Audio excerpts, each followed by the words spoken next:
네, 안녕하세요. So, hello. 우리 교회에서는 할렐루야로 인사 한번 해보시죠. Why don't we greet one another with hallelujah since we're at our church? 할렐루야. Hallelujah. 제가 할렐루야 하면 여러분들은 아멘 하는 겁니다. When I say hallelujah, you say amen. 할렐루야. Amen. 원래 저기 이스라엘 사람들은 제가 정확히 잘 그 발음은 못 하겠는데 할렐루야 이렇게 한다고 그러더라고요. I'm not exactly sure, but the Jews, they pronounce it as hallelujah. 하여튼 제가 잘 모르는데 그렇게 인사하는 것도 괜찮을 것 같습니다. I think that's one good way to greet one another here at church. 예,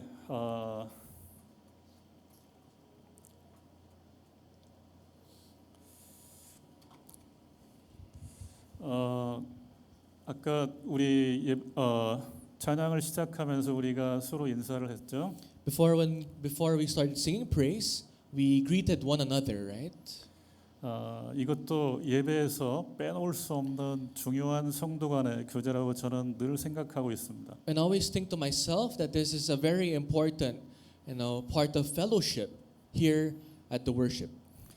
제가 어렸을 때 그 신앙생활하면서 제가 그 교회에서 그렇게 많이 여러 그 성도님들로부터 그 도움을 많이 받았던 것 같아요. No, I remember when I was still a child, during my childhood, I received a lot of help from my church members.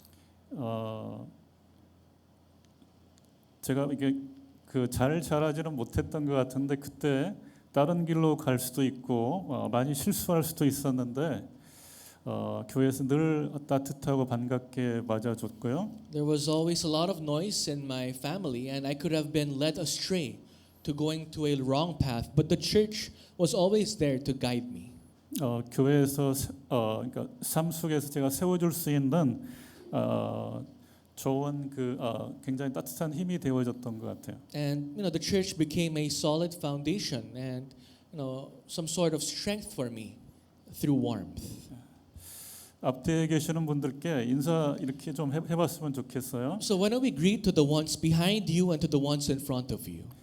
성도님과 함께 하나님을 예배하는 자리에 있게 되어 기쁘고 감사합니다. I'm so thankful and blessed to be able to be in this place of worship with you. I'm so thankful and blessed to be in this place of worship with you.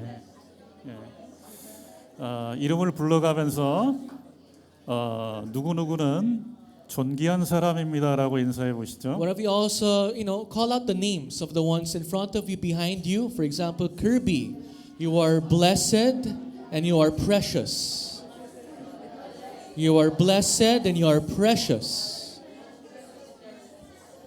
그 다음에 누구누구 형제, 누구누구 자매는 이 세상에서 꼭 필요한 존재입니다라고 인사 한번 해보시죠. Let's also call out to our brothers and sisters. Brother or sister, you are very important in this world.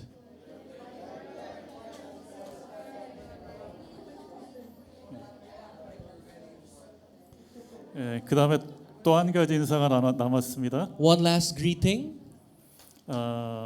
성령의 9가지 열매가 성도님의 삶 속에 열매 맺기를 기도합니다라고 인사해 보시죠.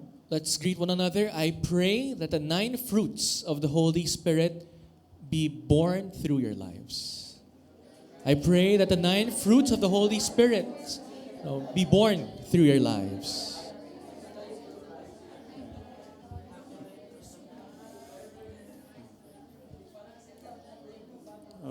우리 담임 목사님이 안 계실 때는 뭐 이렇게 해보는 것도 괜찮겠죠. Maybe during the absence of our senior pastor, we can do a lot of this.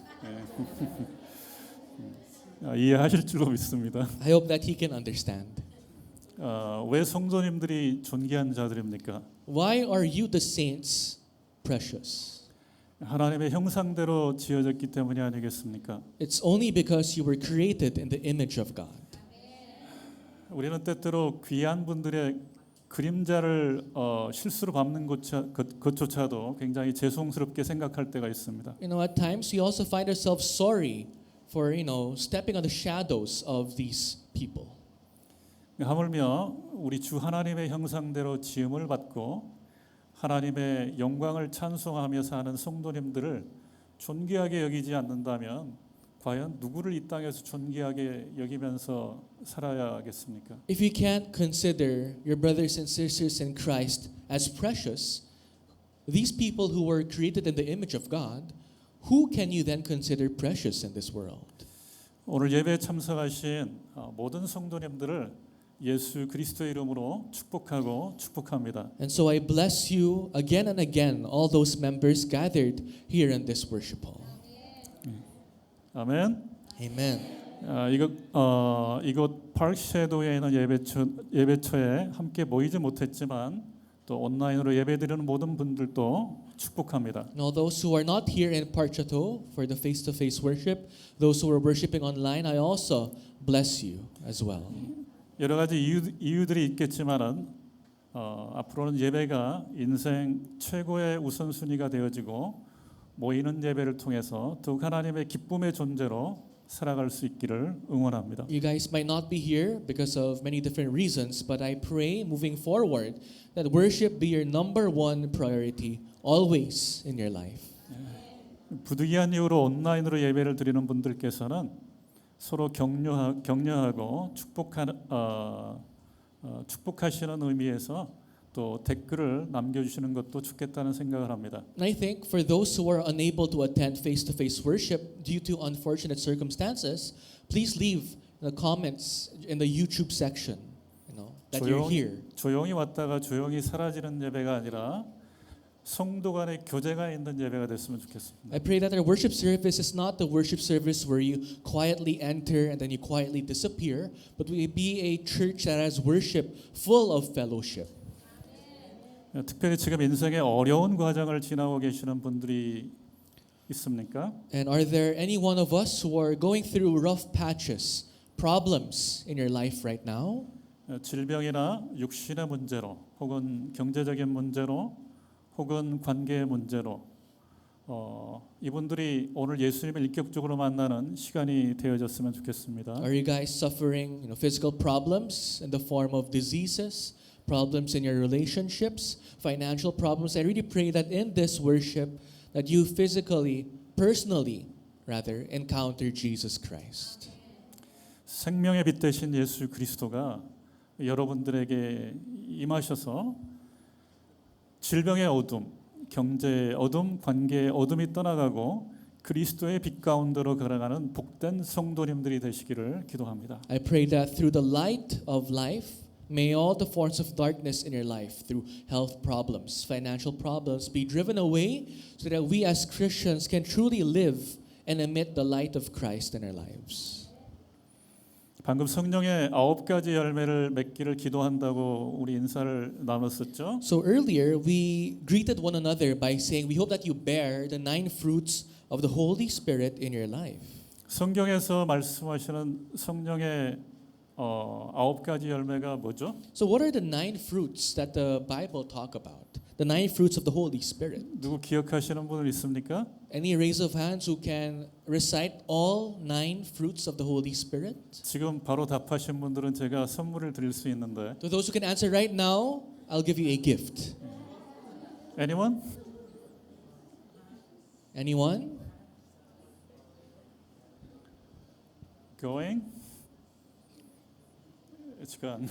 Yeah, I guess no one. 자, 그럼 갈라디아서 5장 22절을 한번 우리 펴볼까요? Let's flash on the screen Galatians 5 verses 22 to 23. 종이책이든 또 성경 앱이든 한번 같이 펴보도록 하겠습니다. 이 그 프로젝트만 보지 마시고 Please open 갈라디아서를 펴보세요. Your physical Bibles, if you brought them with you, or your mobile phones with the Bible. For those without, of course, you can look at the screen, but I highly encourage you guys to open your personal Bibles. 편줄로 알고 제가 먼저 읽겠습니다. 갈라디아서 5장 22절에서 23절입니다. I'll read first. 오직 성령의 열매는 사랑과 희락과 화평과 오래 참음과 자비와 양선과 충성과 온유와 절제니 이 같은 것을 금지할 법이 없느니라. But the fruit of the Spirit is love, joy, peace, patience, kindness, goodness, faithfulness, gentleness, self-control. Against such things there is no law. 여러분들은 이 9가지 열매들이 여러분의 삶 속에서 주렁주렁 맺히는 것 같습니까?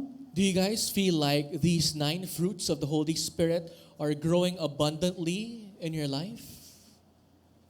최소한 나는 사랑의 열매는 맺고 있어라고 생각하시는 분 한번 손 들어 보시죠. Any raise of hands who can confidently say, at least I have the fruit of love in my life?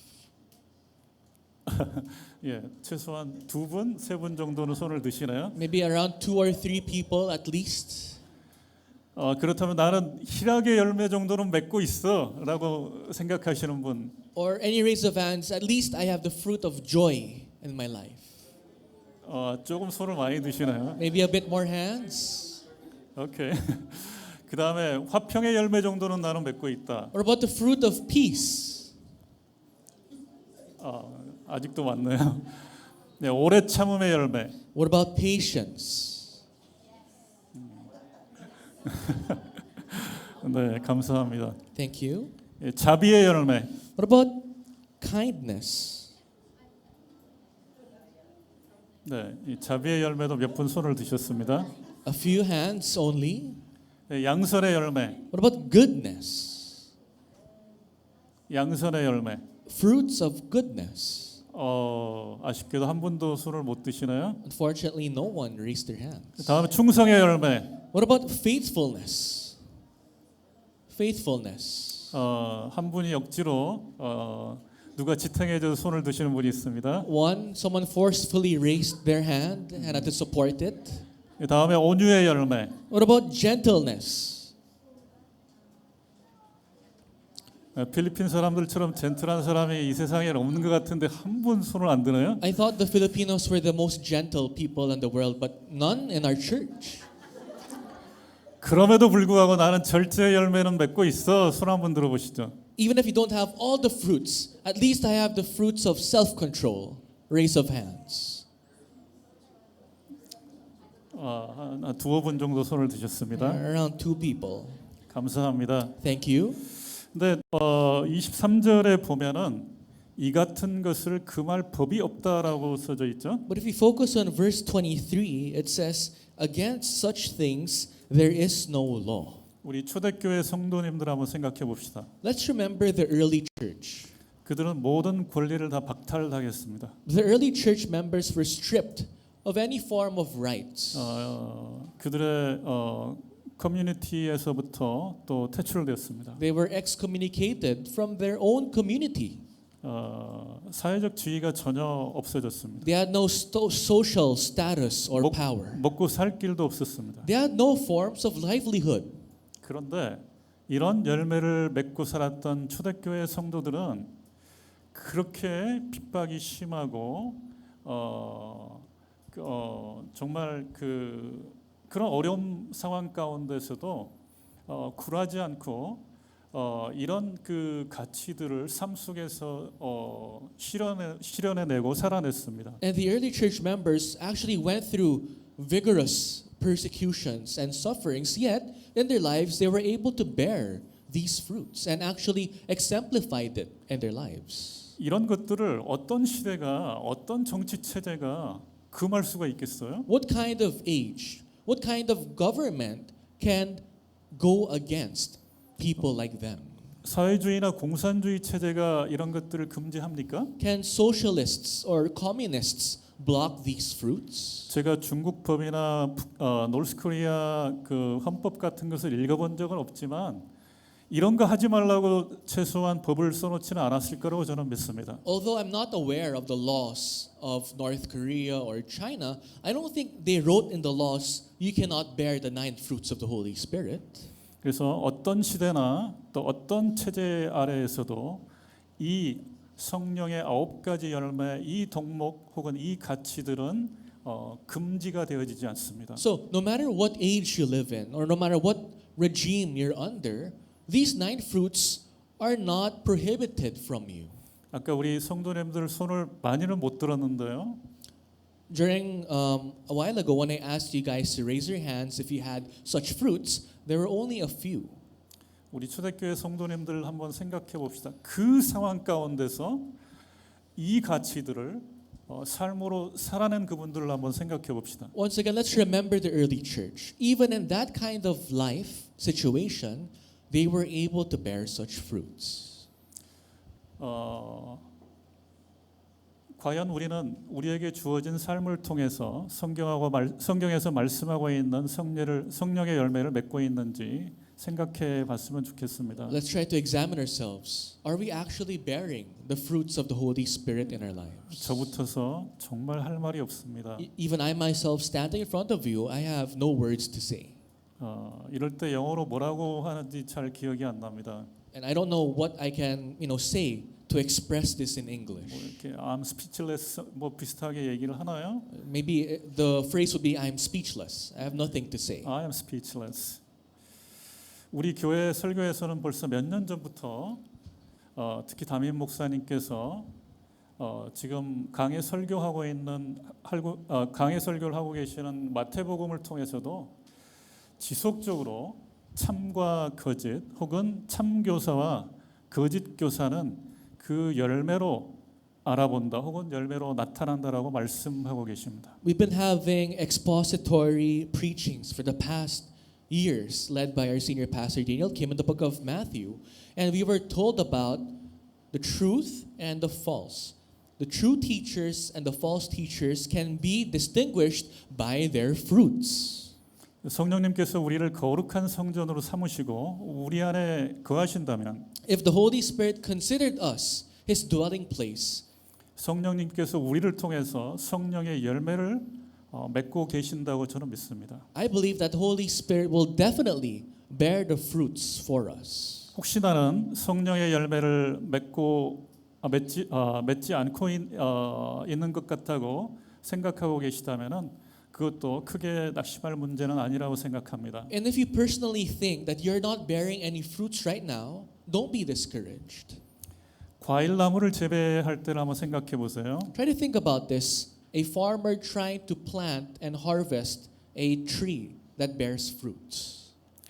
씨를 뿌렸거나 나무를 심는다고 곧바로 맛좋고 풍성한 열매가 맺히는 것만은 아닙니다. Just because the farmer planted the seed does not necessarily mean immediately a tree will grow and bear delicious fruits. 대부분의 과일 나무는 농부가 땅을 일구어 토양을 기름지게 하고 또 필요한 양분을 또 줍니다. Most fruit-bearing trees, the farmer will have to plow the ground, give it good fertilizer, water it well for it to be healthy. 물도 주고 가지도 칩니다. So it has to be watered, the branches have to be regularly trimmed. 그리고 그 과일 나무들은 강력한 햇볕을 또 견디는 시간들이 매일매일 필요합니다. And the trees will have to endure strong sun rays every single day. 때로는 비바람을 맞기도 합니다. Certain moments they have to go through, strong wind, strong rain. 혹시 그 과일 나무가 자라는 곳이 북반구라면은 그 과일 나무들은 찬소리 혹은 눈보라 또 얼음이 어는 그 매서운 추위까지도 견뎌내야 합니다. And if that tree happened to be planted in the northern hemisphere, it has to go through harsh winter, snow, and cold winds. 그런 다음에 열매가 맺히죠. After that tree goes through all of those, will it bear fruits? 그런 나무의 열매가 굉장히 주이시하고 달고 또 맛있죠. And that kind of fruit is very juicy, very sweet. 과일이라고 똑같은 맛을 내지는 않잖아요. Just because you're a fruit does not mean you all taste the same. 그 맹고라고 다 똑같은 맛이 납니까? Just because you are one of the many different mango trees does not mean all the mangoes taste the same. 그 당도가 다 다릅니다. The sweetness also is different. 과일 나무가 이렇듯 성령님께서는 우리를 성령의 열매를 맺도록 다듬어가는 과정들을 우리에게 허락하십니다. Just like the trees, the Holy Spirit allows us to go through processing of our character. 과일 나무가 열매를 맺는 과정과 같이 그 과정이 쉽지만은 않을 것입니다. And just as how hard it is for trees to bear fruit, that process that we have to go through will not be easy. 누구에게나 동일하지만은 않겠지만 반드시 어떤 식으로든지 과정은 거치게 된다고 저는 개인적으로 믿습니다. And although the extent might differ per person to person, everyone has to go through this process. 왜냐하면 우리 같이 그 이유를 로마서 3장에서 한번 찾아봤으면 좋겠습니다. 로마서 3장 9절에서 18절입니다. And let's try to figure out why we have to go through these processes by reading Romans chapter 3 verses 9 to 18. 로마서 3장 한번 펴보세요. Why don't we all flip our Bibles to Romans chapter 3? 자, 준비됐으면은 제가 먼저 읽어보겠습니다. Once again, I'll read this first. 그러면 어떠하냐? 우리는 나으냐? 결코 아니라. 유대인이나 헬라인이나 다 죄 아래 있다고 우리가 이미 선언하였느니라. 기록된 바 의인은 없나니 하나도 없으며 깨닫는 자도 없고 하나님을 찾는 자도 없고 다 치우쳐 함께 무익하게 되고 선을 행하는 자는 없나니 하나도 없도다. 그들의 목구멍은 열린 무덤이요 그 혀로는 속임을 일삼으며 그 입술에는 독사의 독이 있고 그 입에는 저주와 악독이 가득하고 그 발은 피 흘리는 데 빠른지라. 파멸과 고생이 그 길에 있어 평강의 길을 알지 못하였고 그들의 눈앞에 하나님을 두려워함이 없느니라 함과 같으니라. 18절까지입니다. 예. Until verse 18. Let's read. What then? Are we Jews any better off? No, not at all. For we have already charged that all, both Jews and Greeks, are under sin. As it is written, none is righteous, no, not one. No one understands, no one seeks for God. All have turned aside, together they have become worthless. No one does good, not even one. Their throat is an open grave, they use their tongues to deceive. The venom of asps is under their lips. Their mouth is full of curses and bitterness. Their feet are swift to shed blood, and their paths are ruined and misery. And the way of peace they have not known. There is no fear of God before their eyes. 모두가 다 죄 아래 있다고 합니다. It clearly says that all is under sin. 성경은 유대인들은 예수님과 같은 민족이었으니까 여기서부터 제외된다고 말하지 않습니다. The Bible never says just because the Jews have the same lineage as Jesus does not mean they're free from sin.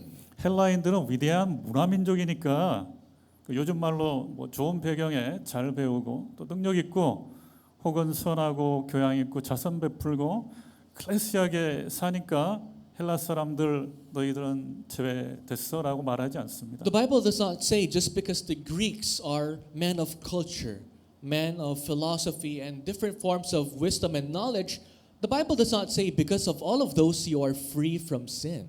모두가 죄인이었던 우리를 거룩하게 하시고 공의로우신 하나님과 교제하게 하셨습니다. We were all sinners, but God wants to make us holy. God gave us the chance to have fellowship with Him, to communicate with Him. 참되게 예배하는 자로 만들어 가시기 위해서 누구나 할 것 없이 한 가지 과정을 거치게 하십니다. And to mold us as worshipers, He will let us go through a process. 담임 목사님께서는 이것을 성화라고 말씀하셨죠. And our senior pastor Daniel Kem often uses the term sanctification. 얼마 전에 제가 아는 한 분이 저에게 말씀하셨습니다. Not long ago, someone that I knew told me this. 암 치료를 받고 계시는 분입니다. And this person is currently battling cancer. 몸에 암세포가 없어지긴 했지만 꾸준히 치료를 받고 계시다고 합니다. And although the cancer cells have died, he still has to receive constant treatment. 암에 걸리기 전에 이분은 우리가 얘기하면은 누구나 알 수 있는 그 큰 기업에 근무했습니다. Before he got cancer, he used to work in a huge company that if I say the name, you know it right away. 그 회사가 만드는 제품은 전 세계 1등 브랜드 중에 하나를 만들고 있습니다. And the products that it makes, the company makes, is one of the number one brands in the world. 실력을 인정받으시기 때문에 회사에서도 아주 좋은 대우를 받았다고 합니다. And because the guy was very skilled, the guy was well received in his company. 예, 그래서 자녀들을 다 외국에 유학을 시켰습니다. And because of that, he was able to send all his children to study abroad. 골프도 아주 프로급으로 치셨던 분입니다. And his golf skills are like a professional golfer.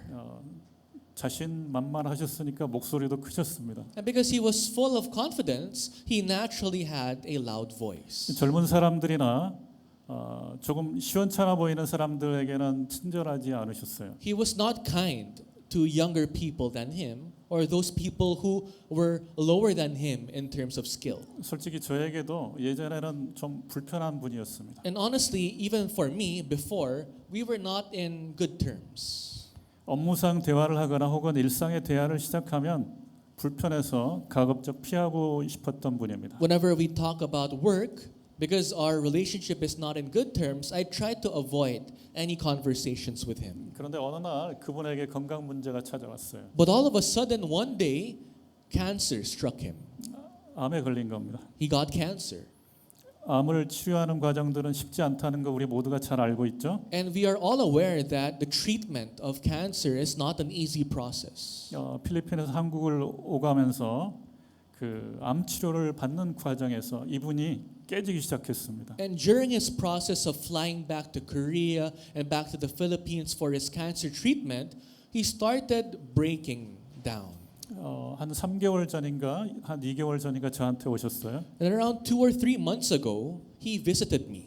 그리고 저한테 말씀하셨습니다. And he told me, 나는 예전에 교회에서 고난이 유익이라는 간증이나 설교를 들을 때 저 사람들 얼마나 못났으면 얼마나 무능력하면 저런 소리를 해라고 그렇게 생각을 했었답니다. no, he told me before at church when he heard messages that says suffering is beneficial for you, I secretly told myself, who in the world would say that? And those people who say that might be evil people. That's why they have to go through sufferings. 그랬던 분이 저에게 이렇게 말씀하셨어요. And someone who said that to himself approached me and said this. 이제서야 고난이 유익이라는 성경의 말씀이 믿어져요. Now I can truly believe what the Bible meant when it said suffering is beneficial for me. 고난이 저를 바꾸고 있어요. Because suffering is changing me. 암이 나를 오히려 고치고 있습니다. Cancer is actually healing me. 제가 굳이 이 말씀을 드리는 이유가 무엇인지 성도 여러분들은 이해하실 줄로 저는 믿습니다. And I'm sure you guys know why I am sharing you this story. 하나님께서는 공의로우시기 때문에 반드시 죄에 대해서 심판하십니다. God is the God of justice and he will definitely judge you of your sins. 그러나 사랑이 많으신 우리 하나님께서는 그 사랑 그 자체이십니다. But God is also the God of love. He is love itself.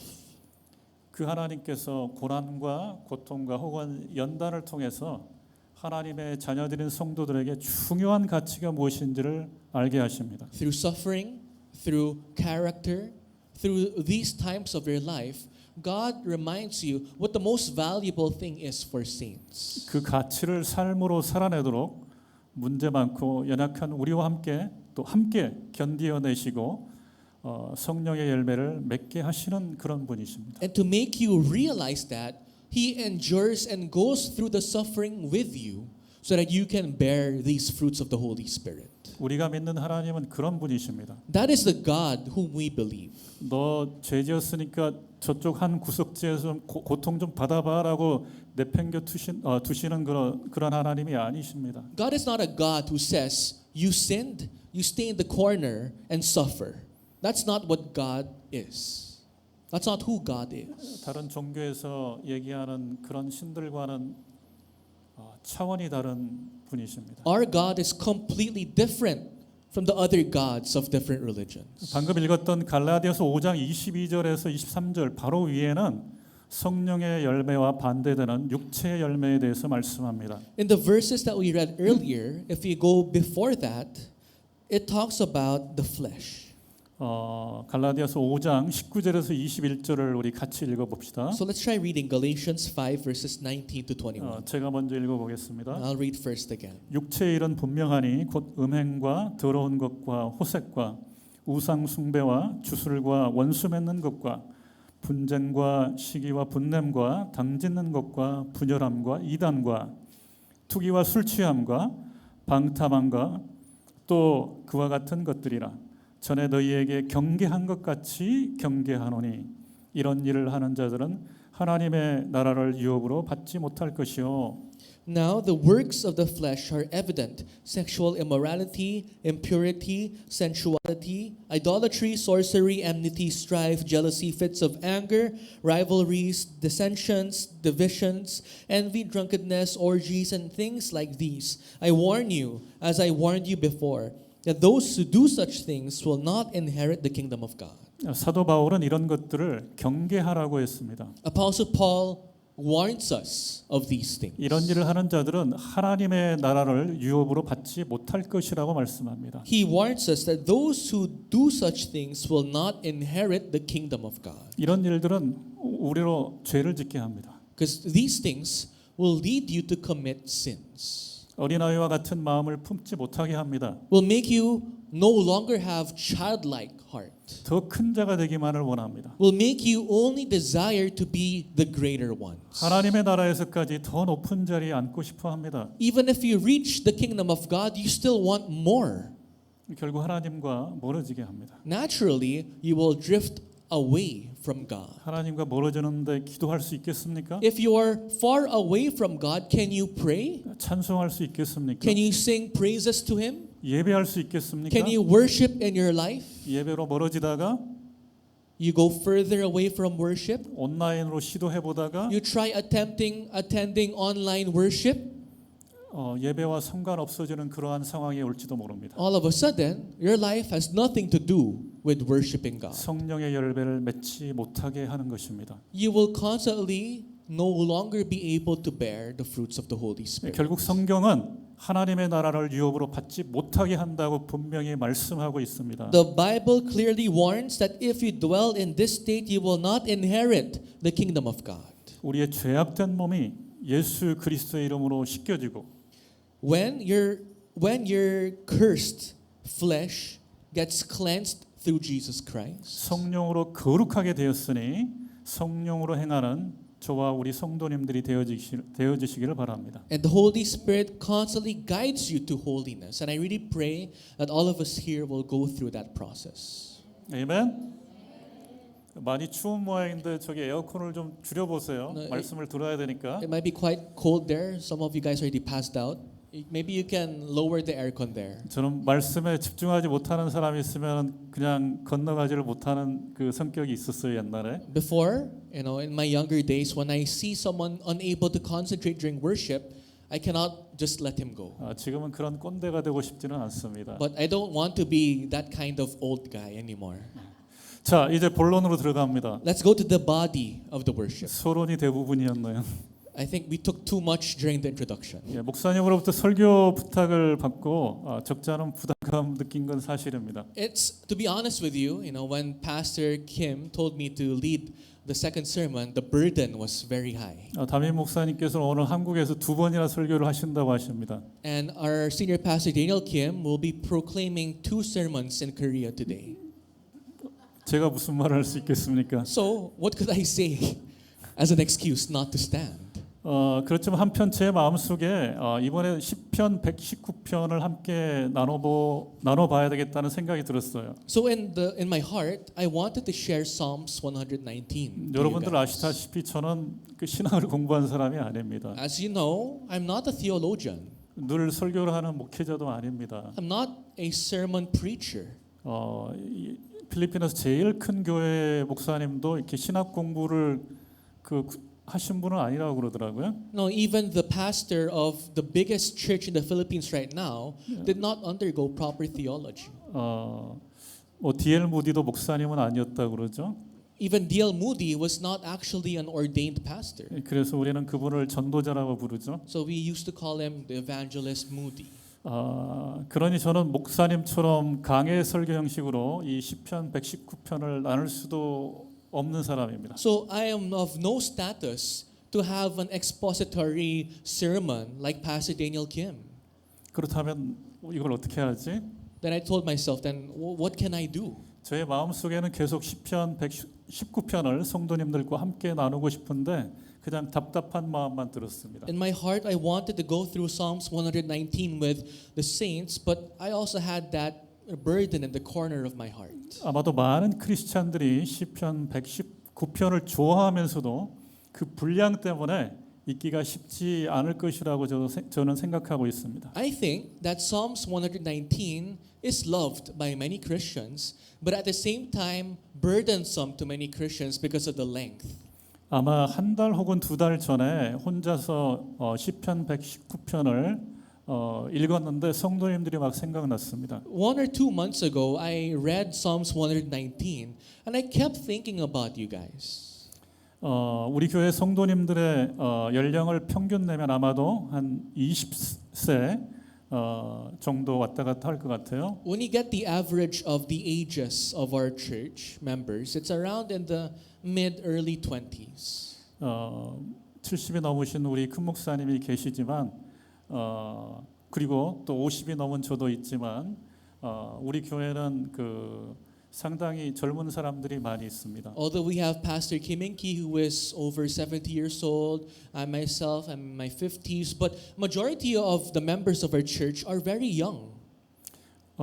우리 교회는 참 젊은 교회라고 볼 수 있습니다. We can call our church a young church.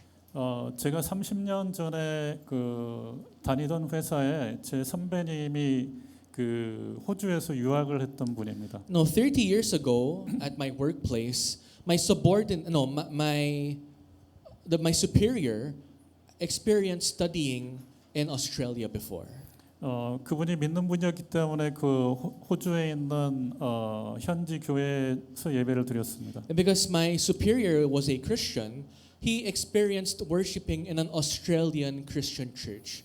30년 전이었는데 거의 대부분 할머니 할아버지들만 앉아 있었다고 합니다. Remember, this was 30 years ago, and in Australia, churches were only full of grandmothers and grandfathers. 제가 2019년도에 한국에 잠깐 있을 때 저는 한 1,500명 이상 모이는 교회에 출석했습니다. In 2019, I had the chance to stay in Korea for an extended period, and I attended a church with over 1,500 church members. 근데 젊은 분들은 많지 않았어요. But same, not a lot of young church members. 선진 국가들일수록 예배드리는 성도님들의 연령층들이 계속 고령화되어 가고 있는 상황입니다. And the more advanced the country is, the age of the church gets older and older. 그런데 우리 교회는 정말 젊은 교회입니다. Thankfully, our church is a very youthful and young church. 여러분 지난 몇 주간 주일 설교를 통해서 목사님께서 말씀하신 대주제가 뭐였던 것 같아요? The past 2 or 3 sermons of our church, what do you think was the theme of the sermons? 여러 가지를 얘기할 수 있겠죠. We can name many. 근데 저한테 계속 저에게 생각나는 게 있어요. But there's one theme that kept ringing in my heart. 너희가 어린아이와 같지 아니하면 천국에 들어갈 수 없느니라. That if you're not childlike, like children, you cannot enter the kingdom of God. 물론 여기서 어린아이라고 하는 것은 그냥 나이만 어린 아이들을 말씀하지는 않습니다. And of course, the Bible did not literally mean children. 당시 시대상으로 봤을 때 사회적 지위가 가장 낮은 자 혹은 사람 취급도 받지 못하는 사람 정도로 생각하면 된다고 목사님이 말씀하셨죠. And Pastor Daniel told us, just use context. The children used in the Bible meant those with low social status, those people who were not even considered human beings back then. 스스로를 큰 자라고 하지 않고 하나님의 나라에까지 하나님 나라까지 들어가서 더 큰 자가 되기를 원하는 것이 아니라 자기를 낮추고 겸손하고 하나님과 말씀의 권위에 순종하는 사람을 어린아이라고 얘기했습니다. Those people who are called children are those people who do not want to be the greater ones. Those people who humble themselves, those people who submit themselves, those people who do not want to be greater ones even in the kingdom of God. 이런 관점에서 우리 교회 성도님들을 생각할 때 시편 119편을 읽도록 권면하고 추천하는 것도 좋겠다는 생각을 제가 하게 된 것이죠. So with this main theme in my mind, I really wanted to recommend you guys to read Psalms 119. 2주 전 설교였던 것 같아요. I think this was a sermon 2 weeks back. 마태복음 21장 15절 Matthew 21 verse 15. 거기 보면은 호산나 다윗의 자손이냐 하면서 예수님 곧 그 말씀을 예수님을 찬송한 자들이 누구였냐면 어린 아이들이었어요. You know, when it says Hosanna to the Son of David, and if you remember, those who said this were mostly children. 근데 대제사장들과 서기관들은 성전을 청소하신 예수님과 찬양하는 어린 아이들에게 노하였다고 말씀했어요. But it says that the scribes, the Pharisees, and religious leaders were greatly angered towards Jesus who cleansed the temple and the children who sang this out. 그 영어 성경에는 그들이 분노했다는 그런 표현을 썼던 것 같아요. Now it says that they were enraged. 너무나 대조적인 모습을 저자 마태가 잘 묘사를 했습니다. And the author Matthew really depicted it very clearly, the differences between the two.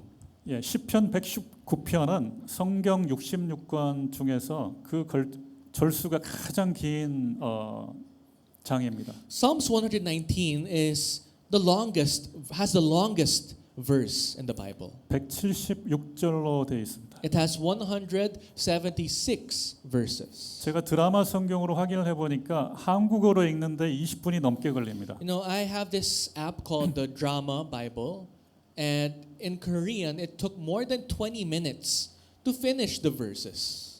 예를 들어서 한 절을 읽는데 10초가 걸리지는 않습니다. 10초 걸린다고 했을 때 1700초죠. So if one verse takes around 10 seconds, that's 1,700 seconds to 이걸 finish.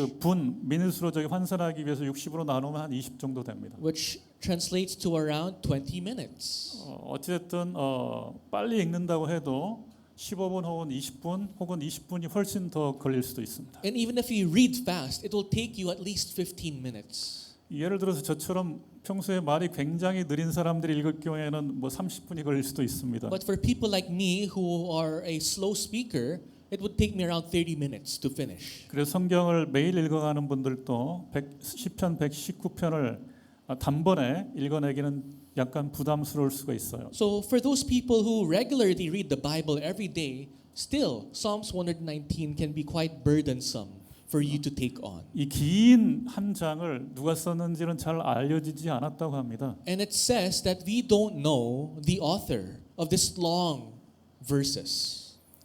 근데 이 성경을 쭉 읽어 내려가다 보면은 그 어떤 패턴이나 그런 것들을 보면 다윗이 쓸 수도 있었겠네 하는 생각이 들기도 합니다. But if you've read the Bible and you notice the patterns, you can maybe infer maybe David wrote this Psalms 119. 누가 썼는지는 그래서 별로 중요하지는 않겠지만 이 사람이 하나님을 얼마나 사랑하고 하나님의 말씀을 지키며 말씀을 중요하게 생각하는지를 구구절절 우리가 절절해서 알 수가 있어요. Although who wrote the chapter is not important, but we could really tell how much the author loved God, how much the author strived to keep the words of God in his life.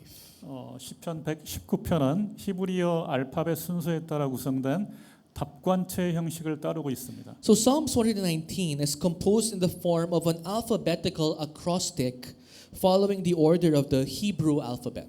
여러분들이 구글 들어가서 이거 쳐서 이렇게 확인을 해보면은 이게 정확히 무엇인지는 알 수 있어요. So you can try searching in Google later the acrostic, alphabetical acrostic in Google. Then you can know what that 그러나 means. 문학을 많이 공부해보고 했던 분들은 대충 알겠죠? But those with literature major, you might know what I'm talking about. 히브리어 알파벳은 알파벳 22개를 순서를 따라서 각 행의 첫 단어를 선택해서 연마다 8개 행으로 구성됐습니다. So the Hebrew alphabet, there's 22 of them, and each line has the Hebrew alphabet in order. 그러니까 총 22개의 연입니다. So that's a total of 22 stanzas. 영어로 번역된 성경이나 혹은 한국어 성경에서는 이런 어떤 시적인 구성들을 잘 찾아보기는 어렵습니다. Well, of course, the English translation and the English translation of the book of Psalms does not really follow this order. 이 저자가 이렇게 그 복잡한 구조, 뭐 복잡하다고 얘기를 해야 될지는 모르겠지만 이런 구조로 그 시를 쓴 이유가 있는 것 같아요. And there's a reason why the author opted for this complicated order. 시의 운율이나 리듬을 주기 위한 거죠. To have that kind of rhythm when the reader reads the Psalms. 운율감이 시를 읽는 사람들로 하여금 지루하지 않게 하고 즐겁게 하고 또 기억하기 쉽게 하기도 합니다. So that through these rhythms, through these orders, the reader will not be bored, but will actually be entertained while reading Psalms 119. 즐겁게 읽기도 하고 So you can read Psalms 119, 읽고 나서는 그 운율 리듬 때문에 쉽게 기억할 수도 있겠죠. and because of the rhythm that you have to follow, you can actually remember the verses better. 얼마나 저자가 고민하면서 이 시를 썼겠는가 한번 생각을 해보세요. Just try to think how much the author had to churn his mind while he drafted Psalms 119. 유대인들 중에 그 성경을 외우는 사람들이 많이 있더라고요. And there are many Jews who memorize the Bible. 그 사람들 성경 외우는 거 보니까 어떻게 하냐면은 그 절마다 혹은 장마다 첫 번째 나오는 그 알파벳을 기억하면서 외운다는 것 같더라고요. And how they remember these many verses is they remember the alphabet of the first lines of each books. 그리고 총 176절 중에서 84절, 90절, 122절과 132절을 제외한 모든 절에서 말씀이라는 의미를 가진 히브리 단어들을 계속 강조하고 있어요. And out of the 176 verses, only 84, excluding verse 84, 90, 90, 122, 122, 132. 132, all of the other verses keeps on emphasizing the word of God. 이 시를 쓴 저자가 얼마나 하나님의 말씀을 사랑하고 소중히 여기고 또 읽는 사람들에게 강조하기를 원했는지 우리가 어림잡아 생각할 수 있겠죠. And you can tell how much the author wanted to emphasize the word of God, the importance of the word of God to the readers. 여러분 이게 뭐죠? What am I holding right now? 예, 이거 제 성경입니다. This is my Bible. 이걸 가운데로 한번 제가 펴볼게요. Let me try to flip the Bible in the middle. 가운데쯤을 피면은 시편입니다. If you try to flip the Bible in the middle, usually it leads you to the book of Psalms. 시편 110편은 성경에 이거 보세요. 두께 한번 봐보세요. Try to compare the width, so you can probably tell it's in the middle. 시편 119편은 성경 구약과 신약의 가장 중앙에 있다 합니다. Psalms 119 is located exactly in the middle of the Old Testament and the New Testament. 저기 과학자 한 분 계시는데 정중앙 맞나요? We have a scientist in our church. Do you think this is the middle? 예. Maybe. 시편 119편이 성경 가장 중앙에 있다는 겁니다. Psalms 119 is most likely in the very middle of the Bible. 여러분들 우리 소중한 것은 항상 깊이 숨겨놓곤 하죠. We have the tendency to hide something very important to us somewhere very deep where no one can see. 성경을 뭐 누가 편집했는지는 저는 잘 모르지만 하나님께서 아마 섭리하셨을 거라는 생각이 듭니다. I don't know who designed this order, but I'm sure God was in charge of it. 그래서 시편 119편은 성경에서 보석 같은 장이라고 생각하시면 될 것 같아요. So think of Psalms 119 as the jewel chapter, the jewel of the Bible. 예, Jewel of the Bible. The jewel of the Bible. 여러분 기억하세요? Remember that. 성경에서 보석 같은 장이 뭐라고요? What chapter is the jewel of the Bible? 자, 그러면 여러분들 성경 한번 펴보세요. 시편 119편. Why don't we all go to Psalms 119?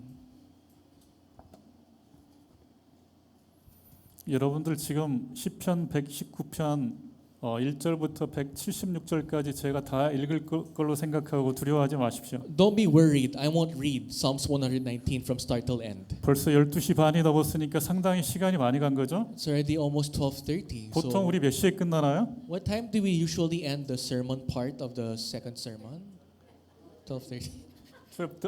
그러면은 이제 끝날 시간이 됐습니다. And it's almost the end of our sermon. 예, 제가 그 주제 파악은 조금 하는 사람입니다. I know how to make sense of things. Don't worry.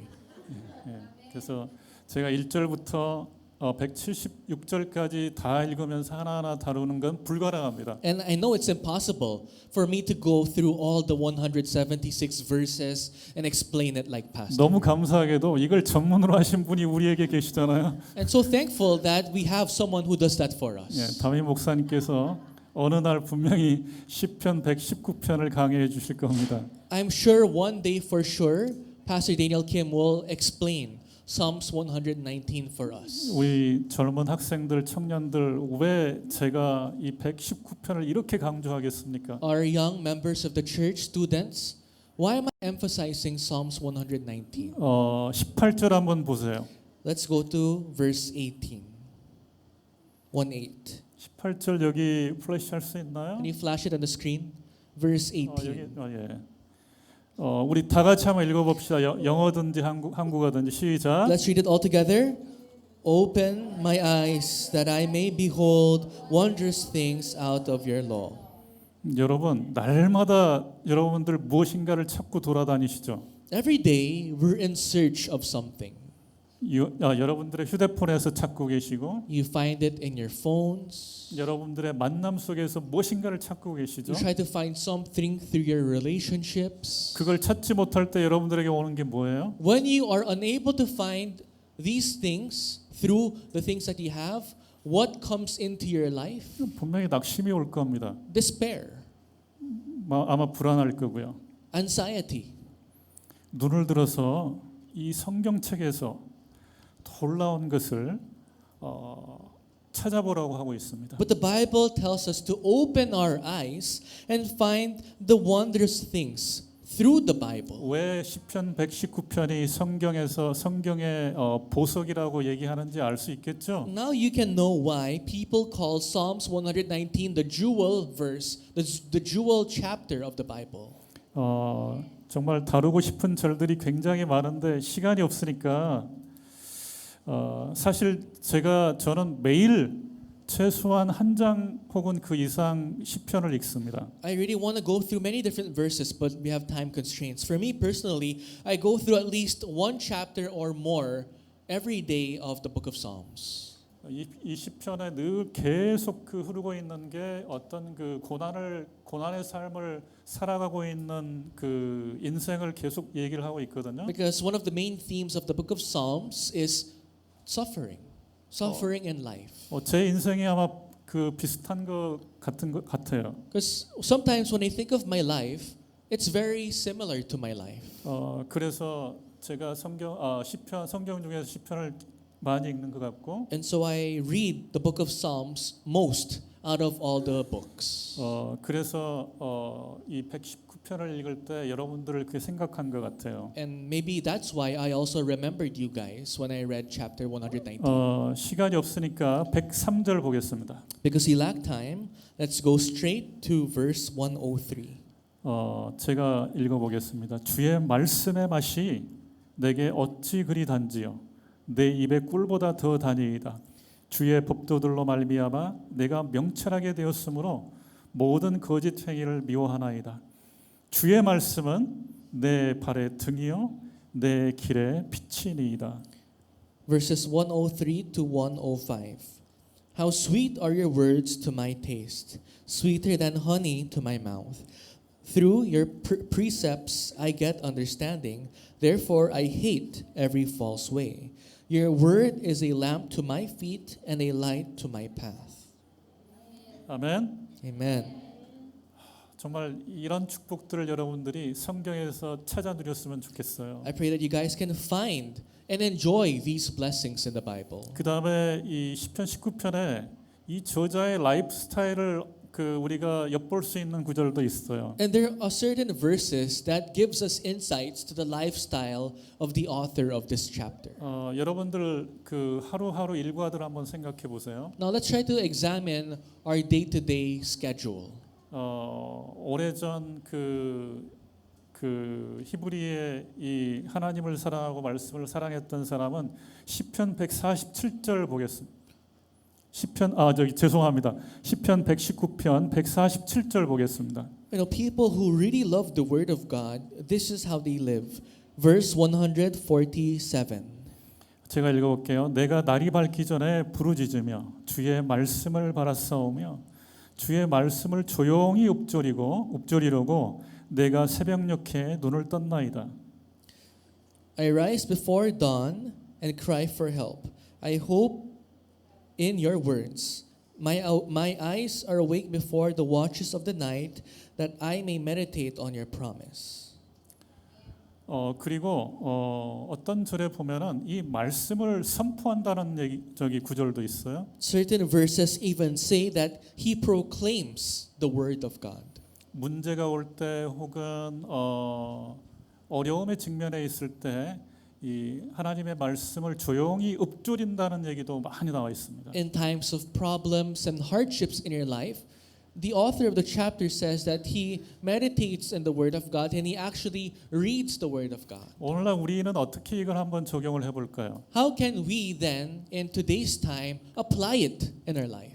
저는 여러분들이 시편 119편을 읽을 때 소리내서 읽어보기를 추천합니다. I highly encourage that when you try reading chapter 119, read it with your voice. 여러분들이 혹시 학교에서 수업하기 전에 예를 들어서 그 한 연이라도 그러니까 8절만이라도 조용히 소리내서 한번 읽어보세요. So maybe in your school, before you start studying, try reading one stanza, which is 8 lines of Psalms 119. 여러분들이 낙심해 있거나 답답한 상황에서 하나님의 이 말씀을 소리내서 여기서 선포한다고 되어 있는데 소리내서 선포하듯이 읽어보세요. In times of hardships and times of problems, meditate in the word of God and proclaim the word of God. 아마 그 낙심들, 그 어려움들 금방 사라질 겁니다. I'm sure the burdens, the problems in your life will disappear. 그리고 여러분들 조용히 한번 읽어보세요. And also have quiet times while you read the book. 시편 어디에선가는 이런 말씀도 있습니다. In one of the chapters of the book of Psalms, it says, 하나님이 말씀을 보내셔가지고 구름도 바람도 주게 한다고 하는 말씀이 있어요. in one of the chapters or the verses says, God, through His words, can create winds, can create clouds and the sky. 우리 히브리서 4장 12절 말씀 여러분들 다 기억하시죠? And I'm sure you guys remember Hebrews 4 verse 12. 하나님의 말씀 살아서 역사한다고 돼 있잖아요. It clearly says that the word of God is living and active. 뭐 찔러 쪼개기만 하는 말씀이 아닙니다. It's not just about the word of God going through your marrows, through your bones.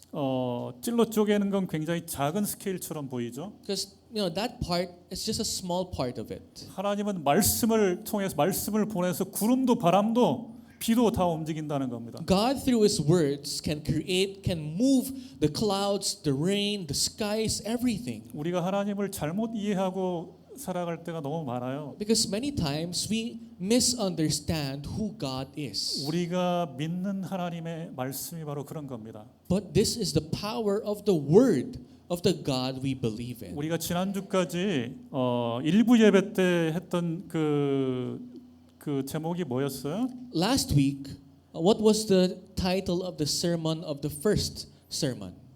크리에이션에 대해서 우리가 말씀을 받았죠. One of the sermons was about creation. 여러분들 그 창조에 관한 말씀을 이렇게 들을 때 어떤 생각이 들었습니까? When you heard that sermon about creation, what did you guys feel? 하나님이 창조자라면 If God is the creator, 우리는 뭐죠? who are we? 우리는 피조물이라는 겁니다. We're creations. 근데 우리는 늘상 피조물이면서 피조물이 아니라 하나님처럼 되기를 원하고 살아가고 있어요. And although we are creations, most of the days of our lives we want to be the creator.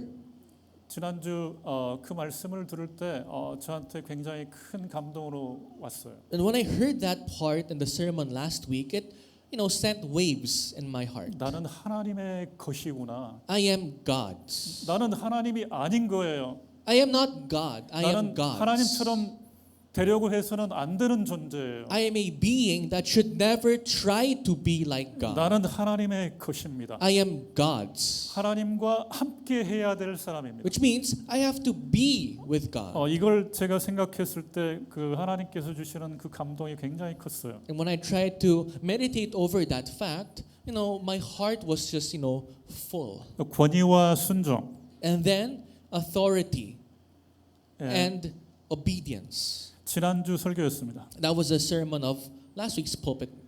오늘 하나님이 예수 그리스도의 권위 앞에서 말씀이 육신이 되어 우리 가운데 오신 예수님의 권위 앞에서 그분의 말씀에 진지하지 못했던 것, 그분의 말씀보다 더 사랑하고 가치를 두고 있는 것들이 더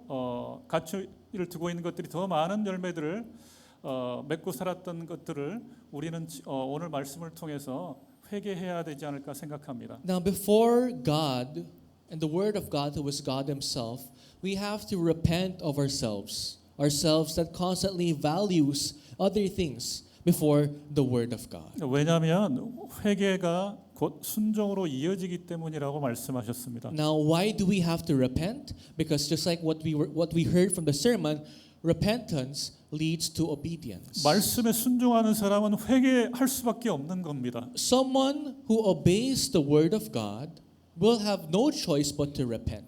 하나님의 말씀을 등한시했던 것을 회개했다면 If you repented that you took lightly the word of God in your life, 그 결과로 as an effect, 우리는 실제로 말씀을 읽고 we should read the word of God. 말씀을 읽되 소리내서 읽고 When you read the word of God, the Bible, read it with your voice. 또 작은 소리로 읊조리면서 읽어보고 Sometimes you can meditate it while murmuring the Bible verses. 성경 말씀 중 중요하거나 은혜 받은 말씀을 또 기록해 보기도 하고 Write down the Bible verses that struck your heart 그리고 암송해 보기도 해야 합니다. and even try to memorize some of them. 일부러 말씀을 즐겁게 읽고 말씀과 가까워지게 하기 위해서 갖가지 시적 기교를 써가면서까지 이 시편 119편을 기록한 저자와 같이 말씀을 가까이 하고 말씀을 읽고 말씀을 찬양하고 때로는 말씀을 깊이 있게 연구해보고 나누기도 하고 연구하고 묵상한 말씀을 교회와 나누는 그런 은혜로운 시간을 우리가 가져보기도 해야 합니다. Just like the author of chapter 119 who tried so many different tactics and ways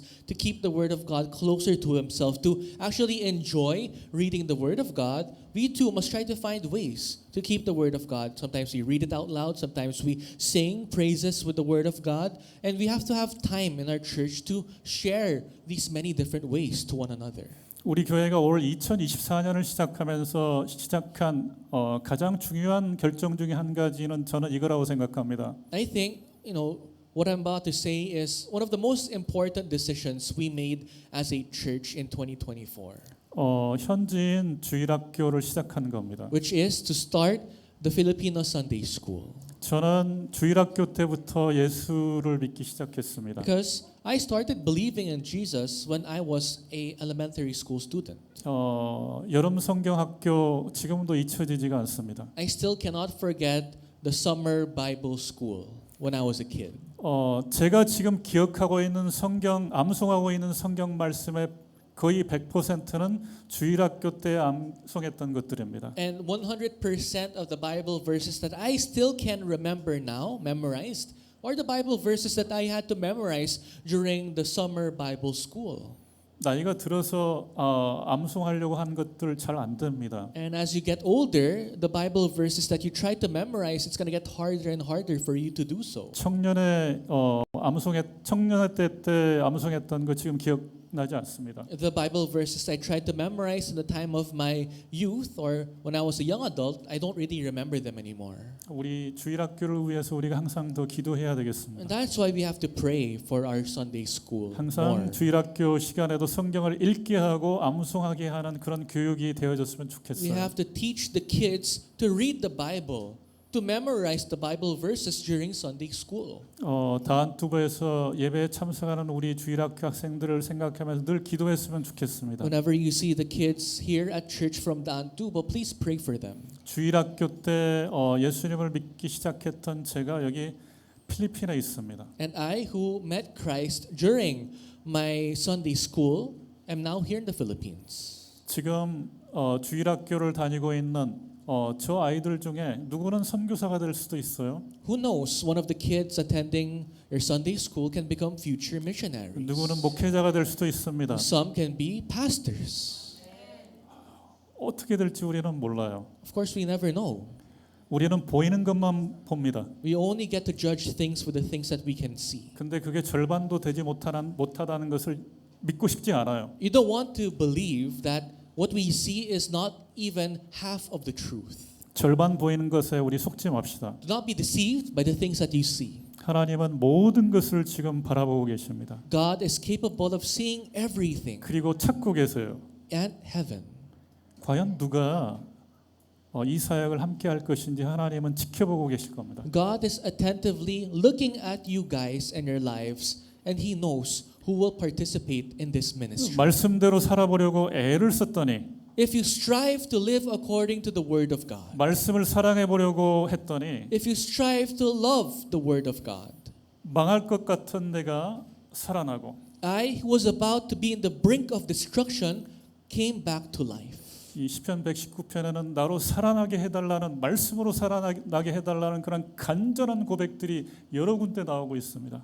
In book of Psalms 119, many parts of the verses cries out for mercy, for him to be brought back to life.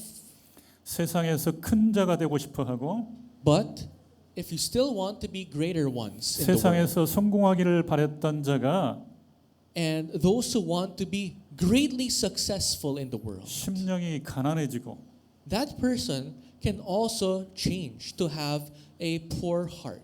어린아이와 같아져서 That person can become childlike as well. 주님의 종으로 사는 것을 최고의 기쁨으로 And that person's joy can now be becoming a servant of the Lord. 또 위대한 선택이었음을 고백하는 증인들이 많이 세워지기를 기도합니다. And I pray that many witnesses will rise from you as you live this kind of life. 특히 우리 학생들, 청년들, 청년 성도 여러분들 Especially the students, the younger generations of our church. 성경을 읽을 때마다 Whenever you read the Bible, 성경은 하나님의 말씀입니다. remember that the Word of God is the Bible. 우리의 눈을 열어서 주의 율법에서 놀라운 것을 보는 우리 성도님들이 되시기를 축복하고 기도합니다. I pray and bless that as you open your eyes, you may behold the wondrous things out of the laws of God. 조금 길었는데 기도하도록 하겠습니다. It was quite lengthy, but let's now end in prayer. 하나님 감사합니다. God, we thank you. 죽어 마땅한 우리를 살려주신 하나님 감사합니다. We who were supposed to be put to death, you have given new life to us. 사랑에 넘치신 하나님께서 오늘도 우리로 예배 가운데로 인도하여 주신 것을 감사합니다. God, full of love and grace, we thank you for guiding us in this place of worship. 우리가 힘을 내서 주의 말씀을 읽을 수 있게 우리를 이끌어 주시기를 원합니다. Give us strength and guide us so that we can muster up our strength to read the Bible. 그래서 마침내 우리도 시편 기자처럼 하나님의 말씀 속에서 놀라운 보석들을 발견하는 은혜를 우리에게 허락해 주십시오. Guide us so that we too can be like the authors of the book of Psalms who discovered many different jewels and blessings that are within your word. 우리가 말씀 들을 때는 의욕이 생깁니다. When we listen to the word of God, we get encouraged. 그러나 우리가 일상으로 돌아가면 또 무너집니다. But when we go back to our day-to-day lives, we crumble and we fail.